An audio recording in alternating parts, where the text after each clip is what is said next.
lot of donors and a lot of recipients think that the egg has a baby in it and that it gets fertilized by sperm and incubated by the woman who's pregnant. But that's poultry. That's not human reproduction. The only thing in the egg from a donor is the same thing as what was in our eggs, which is DNA, because to start a baby, you need a set of instructions, and it's in the form of DNA.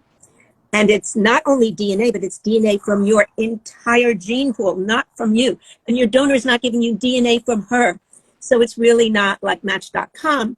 You have to ask, what's your gene pool? Where are your people from? Because every donor in her set of eggs, everyone who has sperm, everyone who ever had eggs, had over 3 trillion combinations of DNA in their set. And you really want to know about the donor's parents, grandparents, uncles, aunts, whatever you can find out, because that's what she's giving you.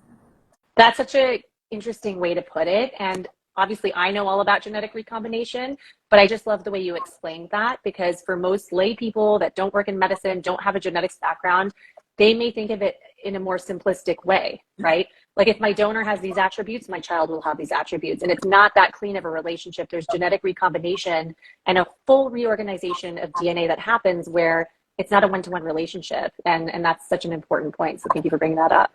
Yeah, just think about your own family. I have a daughter, and no one has ever asked if we're related. That's how different we look. And we had the same nose job. So when you get a donor, you may not get any of the genes that she has.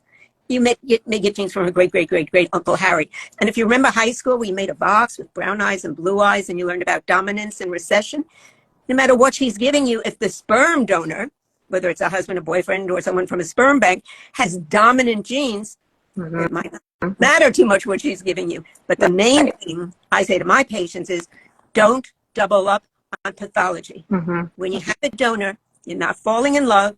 It's a matter of selecting. And so if your male partner who's giving the sperm has a lot of Alzheimer's, a lot of heart disease, you can ask that donor about mother, father, brother, sister, grandparents. How about Alzheimer's? How about heart disease?